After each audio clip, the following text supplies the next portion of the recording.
what I would suggest looking at next is the body. So before we actually open everything out, I would have a look at the top here, and you'll see a number of things can sort of be attached to the top of the drone, and just make sure that, yeah, there's no dirt or anything in there, and that catch does sort of stay down nice and neat.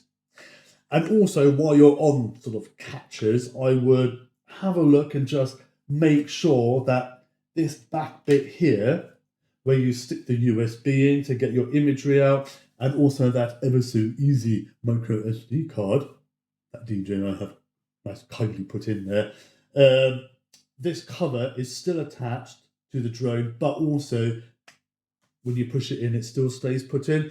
Because obviously if it's flying along and it's loose all the time, that would interfere with aerodynamics.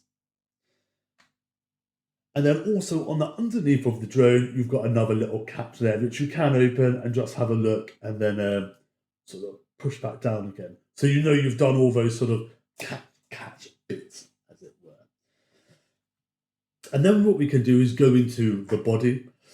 So I'm just going to take out the two front legs. And you might be wondering, why am I not taking off the propellers and things? Because they do get in the way a bit, but believe me, I will show you and I will tell you why. And yeah, that's the way that I work, because I'm a rebel. So what you do is you're just going to be looking at the top of your drone and making sure there's no cracks or anything along those lines. And also, you just want to have a feel, because your fingers are very good at feeling things, I am told. And then also you've got the vents as well. You just make sure they're all clear and there's nothing in there. And what you can do then is just take out those back legs there. There you go. And what you've got here is you have a vent on the left-hand side, and then you have a vent on the right-hand side. And they basically vent air, as it were, hence the term vent. And you just want to make sure, again, because there's been loads of air blowing through there, that they aren't blocked or anything, because they are vital for cooling the drone down, especially if you're at home and you're running an update and you can, you'll hear the drone and stuff whirring around.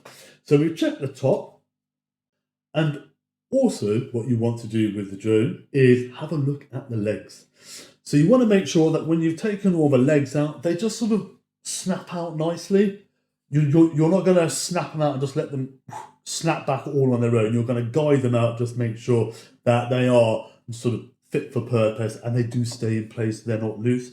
You've got a few rubbery bits there, and they're fine. You just make sure they're okay. And I would, with your finger, after you've looked, just take your finger through.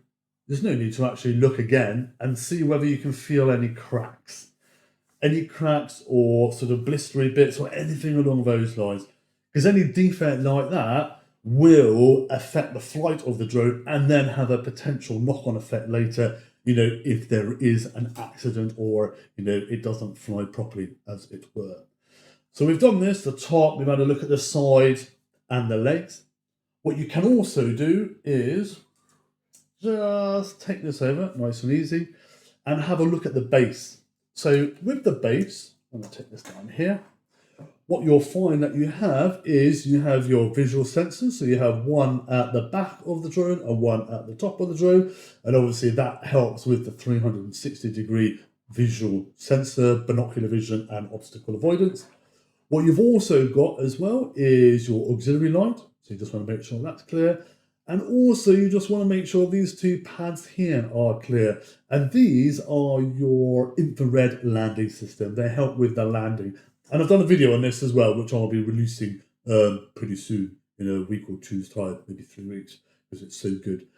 And it's very easy on those infrared pads for you to have sort of wiped your finger over it, and you will notice your fingerprint marks on there. So in order to ensure that your landing or its ability to detect the ground below your landing spot is, very good, you just want to make sure you use your cloth and just clean off any fingerprints and dirt that may be on there. And we just have a look at the base here, make sure all the grooves are clear, there's nothing in there, and you can check the pads at the bottom of each of the arms as well. and also your back visual sensors, because that's what we've got here. So yeah, excellent. And again, don't use your fingers. I would just, there we are, just use the cloth there. And you have the light sensor at the top by the RTK.